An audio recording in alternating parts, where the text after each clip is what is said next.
भारत माता की बीकानेर वो जगह है जिसका नाम देश में कहीं भी सुने मुंह में पानी आ जाता है। और फिर मुझे तो यहां की धरती पर सावन के महीने में आने का सौभाग्य मिला है। इंद्रदेव का आशीर्वाद हम पर बना हुआ है। और अभी हमारे सीपी जोशी जी बता रहे थे कि सियाड़ो, खाटू भलो, उनाड़ो अजमेर, मारवाड़ नित्रो भलो, सावण बीकानेर। यहां के रसगुल्लों की मिठास, यहां की नमकीन और भुजिया का स्वाद पूरी दुनिया में प्रसिद्ध है। मेरे लिए शहर इसलिए भी खास है क्योंकि बीकानेर को छोटी काशी के रूप में भी जाना जाता है। यहां काशी की ही तरह गौरवशाली अतीत भी है और अध्यात्म भी है। ये पावन धरा मां करणी की धरती है। सांख्य दर्शन के प्रणेता भगवान कपिल की तपोभूमि है। ये रुणीचा धाम रामदेवरा के बाबा रामदेव जी, सिद्ध समाज के गुरु जसनाथ जी और वीर तेजा जी के भक्तों की धरती है। ये पर्यावरण संरक्षण के प्रणेता गुरु जंपेश्वर की तपस्थली रही है। ये 13 पंथ धर्म संघ के आचार्य तुलसी की कर्मभूमि रही है। और यहां पुनरासर बालाजी का आशीर्वाद तो प्रत्यक्ष ही मिलता है। इन सभी देवों और संतों को मैं श्रद्धापूर्वक नमन करता हूं।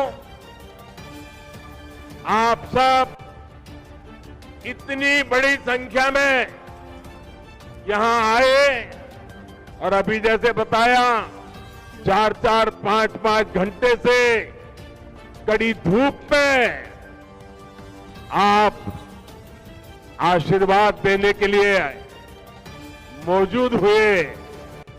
मैं जितना आपका आभार व्यक्त करूं उसके लिए मेरे पास शब्द कम पड़ रहे हैं। मैं फिर एक बार हृदय से आपका आभार व्यक्त करता हूं, धन्यवाद करता हूं। साथियों, ये उत्साह बताता है। मैं ऊपर देख रहा हूं, वहां तक लोग ही लोग हैं। ये उत्साह बताता है कि राजस्थान में मौसम का पारा ही नहीं चढ़ा है, बल्कि कांग्रेस सरकार के खिलाफ जनता का पारा भी चढ़ चुका है। और जब जनता का पारा चढ़ता है तो सत्ता की गर्मी उतरते और सत्ता बदलते भी वक्त नहीं लगता। साथियों, अभी कुछ ही देर पहले मुझे राजस्थान के विकास के लिए 24,000 करोड़ रुपए की विकास परियोजनाओं के लोकार्पण शिलान्यास का अवसर मिला। अमृतसर जामनगर एक्सप्रेसवे को राजस्थान में पड़ने वाला 500 किलोमीटर से लंबा सेक्शन अब शुरू हो गया है। इसके पहले दिल्ली मुंबई एक्सप्रेसवे के दिल्ली दौसा लालसोट सेक्शन का भी शुभारंभ हुआ था। राजस्थान की कनेक्टिविटी के लिए जितना काम भाजपा सरकार ने किया है उतना पहले कभी नहीं हुआ है। पिछले 9 वर्षों में केंद्र सरकार जितनी भी योजनाएं लाई हैं, हमारी कोशिश यही रही है उनका ज्यादा से ज्यादा लाभ राजस्थान को मिले। हमने देश भर के गरीबों के लिए 4 करोड़ पक्के मकान बनाए। इसमें से करीब 20 लाख घर राजस्थान के मेरे गरीब भाइयों बहनों को मिला है। 20 लाख घर। हमने देश भर में करीब 50 करोड़ गरीबों के बैंक खाते खोले। इस वजह से राजस्थान के 3 करोड़ गरीबों को पहली बार बैंक की सुविधा मिली। कोरोना के मुश्किल समय में यही बैंक खाते गरीबों की सबसे बड़ी ताकत बने। भाई और बहनों, विकास पूरी तरह से जनता तक तब पहुंच पाता है जब देश और प्रदेश की दोनों सरकारें साथ मिलकर ईमानदारी से काम करें। पिछले 4 वर्षों में राजस्थान में हालात इसके बिल्कुल उलट रहे हैं। हम दिल्ली से योजनाएं यहां राजस्थान में भेजते हैं, लेकिन यहां जयपुर में कांग्रेस का पंजा उस पर झपटा मार देता है। कांग्रेस को राजस्थान के लोगों की परेशानी से, आपकी दिक्कतों से कोई लेना देना नहीं है। अब आप देखिए, घर घर पीने का साफ पानी पहुंचाने की भाजपा सरकार की योजना से भी अब कांग्रेस सरकार को परेशानी है। जिस राजस्थान को जल जीवन मिशन में सबसे टॉप पर होना चाहिए था, वो सबसे धीमा करने वाले राज्यों की लिस्ट में शामिल है। आज देश के 130 से ज्यादा जिले ऐसे हैं जहां 100% घरों में नल से जल पहुंचा है। इनमें से पूरे देश को 130 जिले और इसमें से राजस्थान का एक भी जिला नहीं है। अब आप मुझे बताइए, क्या राजस्थान के लोगों ने कोई गुनाह किया है क्या? किस बात की सजा दे रहे हो? क्या राजस्थान के लोगों ने कोई गलती की है क्या? क्या आपको नल से जल मिलना चाहिए, नहीं मिलना चाहिए? आपके घरों में पानी आना चाहिए कि नहीं आना चाहिए? देश के 130 जिलों में हो रहा है, आपका एक जिला तो होना चाहिए कि नहीं होना चाहिए था? साथियों, गलती राजस्थान के लोगों की नहीं, गलती यहां की कांग्रेस सरकार की है। कांग्रेस सरकार ने 4 सालों में राजस्थान का बहुत नुकसान किया और ये बात कांग्रेस के नेता भी अच्छी तरह जानते हैं। राजस्थान में कांग्रेस की हार इतनी सुनिश्चित है कि यहां की सरकार अभी से बाय बाय मोड में आ गई है। मुझे पता चला है कि कुछ मंत्री विधायक तो अभी से अपने सरकारी बंगले खाली करके अपने खुद के घरों में शिफ्ट होने लगे हैं। अपनी हार पर इतना भरोसा सिर्फ कांग्रेस के नेता ही कर सकते हैं। साथियों, पुरानी कहावत है कि दिया बुझने से पहले जोर से लपलपाता है। अपनी हार के डर से कांग्रेस भी ऐसा ही कर रही है। इसके लिए वो राजस्थान के लोगों को गुमराह करने पर उतर आई है। लेकिन भाइयों बहनों, आपको याद रखना है, कांग्रेस का एक ही मतलब है। कांग्रेस मतलब, साथियों, आपका प्यार सर आंखों पर।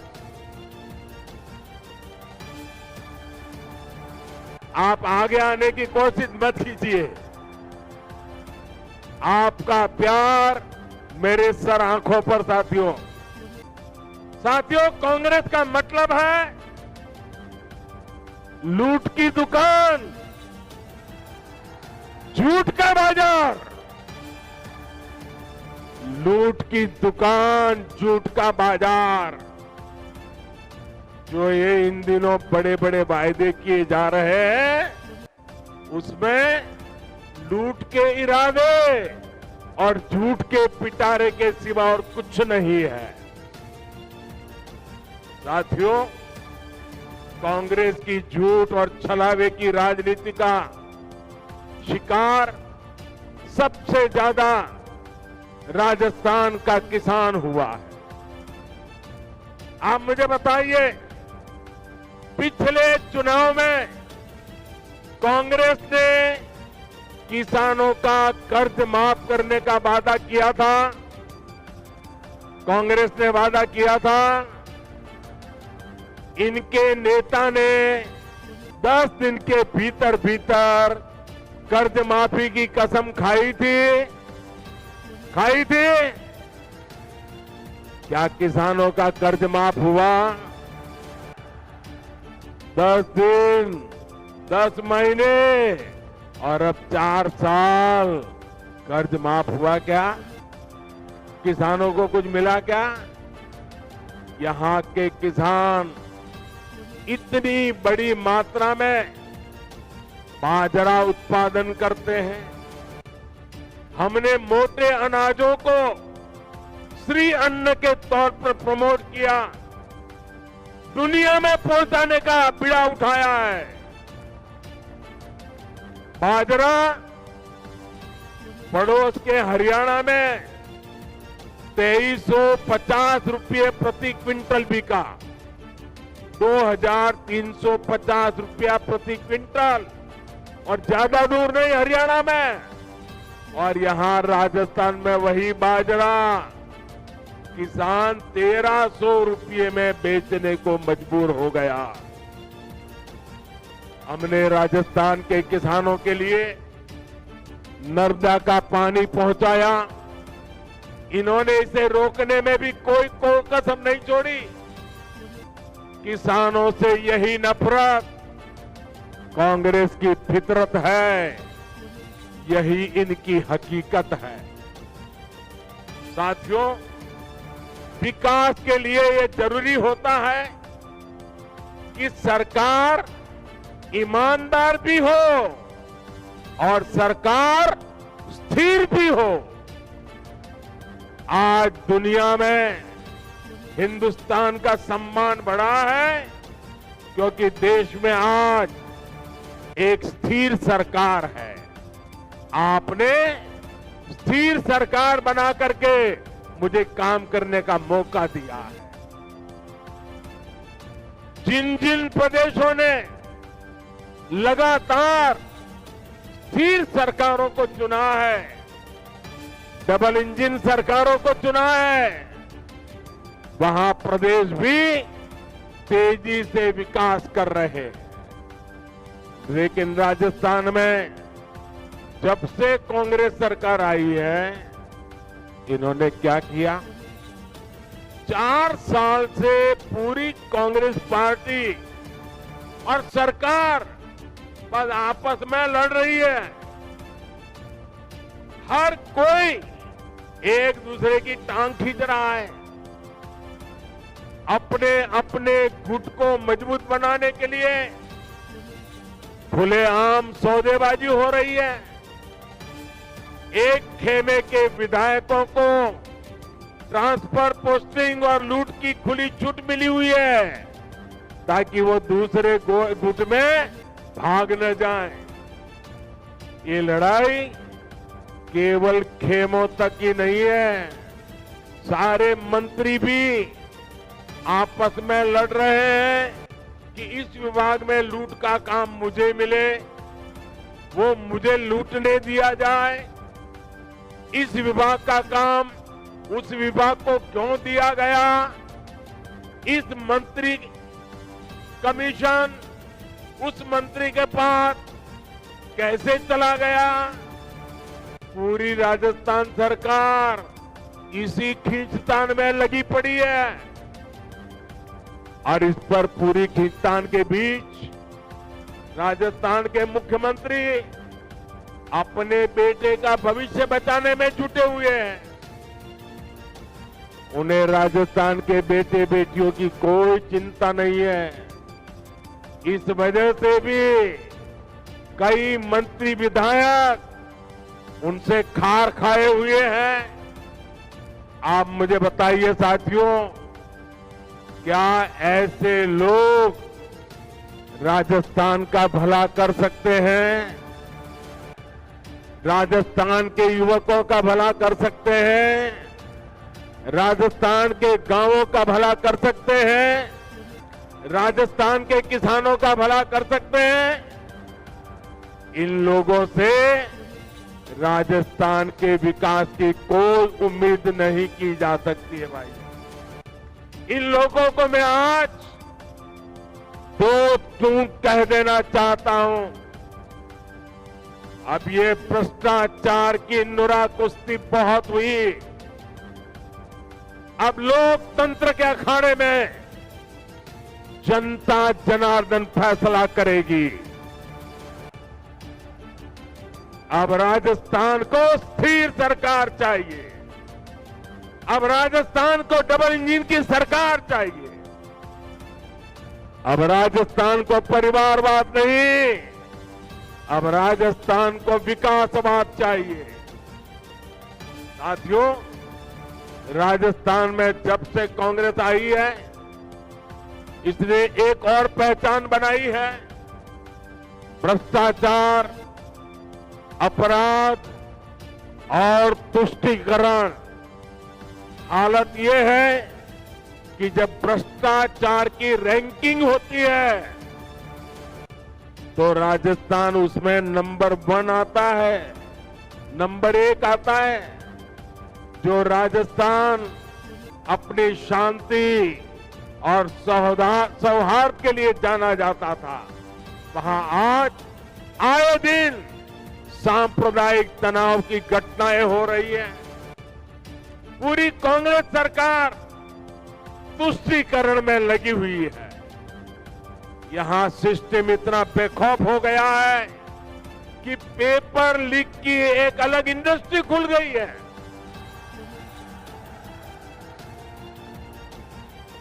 अब तक 17 बड़ी परीक्षाओं के पेपर लीक हो चुके हैं। यानी यहां युवाओं के भविष्य से खुलेआम खिलवाड़ हो रहा है। साथियों, हर जगह स्कूल कॉलेजों को राजनीति से बाहर रखा जाता है ताकि बच्चों का भविष्य खराब न हो। लेकिन राजस्थान में कांग्रेस की लूट ने शिक्षण संस्थानों को भी नहीं बख्शा।